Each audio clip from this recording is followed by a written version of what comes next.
आर्यभट्ट और चाणक्य की भूमि तारेगना और चाणक्य की कर्मस्थली मसौढ़ी में इन दोनों की प्रतिमा की स्थापना की बुद्धिजीवियों ने सरकार से मांग की है।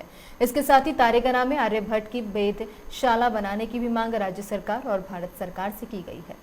आपके द्वारा पटना जिले के मसौढ़ी में आने का क्या तात्पर्य है? देखिए, मैं ग्रामीण भारत चलो प्रशासन में एक हम लोगों का मिशन है, जिसके तहत हम लोग प्रशासन को ग्रामीण क्षेत्रों से जोड़ना चाहते हैं, या यूं कहें कि ग्रामीण क्षेत्र के बच्चों को प्रशासन में लाने के लिए हम लोगों का एक पूरे देश का एक अभियान चल रहा है। उसी अभियान के क्रम में यहाँ पर जहानाबाद, मसौढ़ी और बिहार शरीफ जाने का यहाँ पे हम लोगों को अवसर मिला।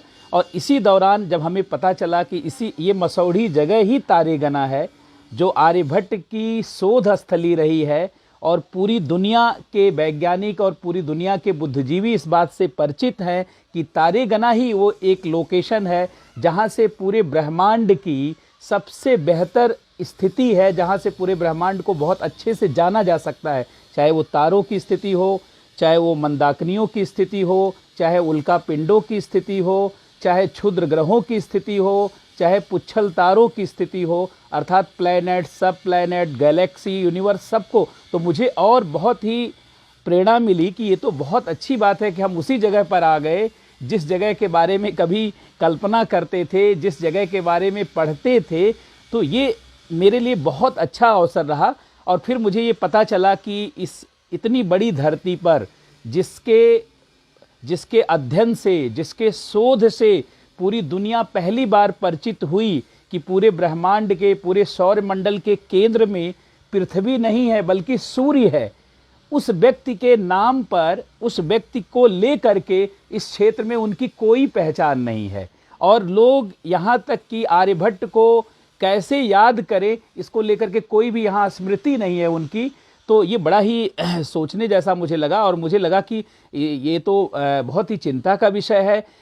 आर्यभट्ट को लेकर के एक बड़े अभियान छेड़ने की आवश्यकता है। और खासकर हम लोग विज्ञान के विषय से भी जुड़े रहे, प्रशासन के क्षेत्र में भी पिछले 20-22 वर्षों से काम कर रहे हैं। तो मुझे लगा कि इस बात को अब तो राष्ट्रीय और अंतर्राष्ट्रीय स्तर पर उठाने की आवश्यकता है।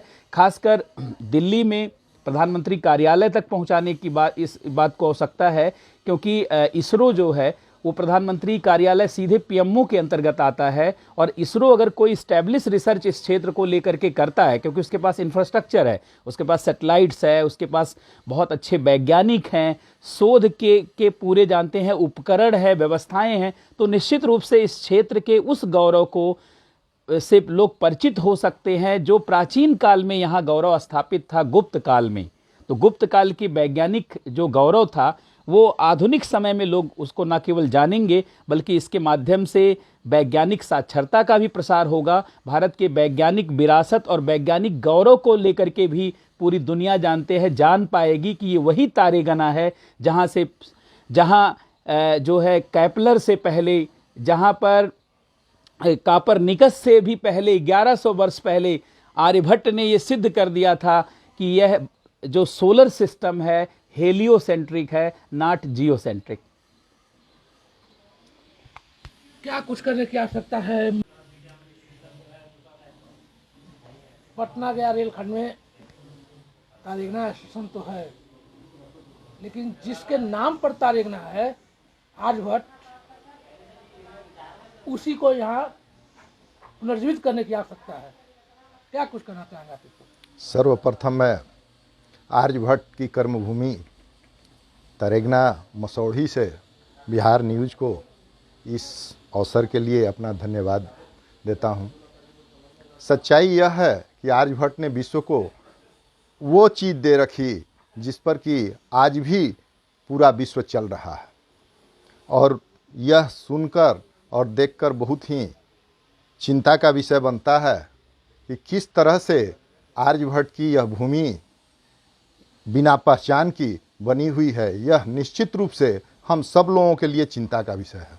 जैसा कि हम लोगों के बीच उपेंद्र अनमोल जी हैं और ये साइंटिस्ट भी हैं, स्पेस आईएएस कोचिंग सेंटर के निर्देशक भी हैं, बहुत सारे प्रशासनिक पदाधिकारियों को इन्होंने बनाया है और ये दिल्ली से चलकर इसकी कार्य को कि किस तरह से इस भूमि को आगे बढ़ाया जाए, कार्य में सफल बनाया जाए, सहयोग दिया जाए।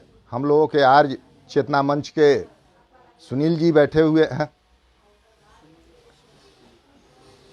और इनकी जो भूमिका रही है या जो इन लोगों की सोच बन रही है, इस सोच से हम सब लोगों को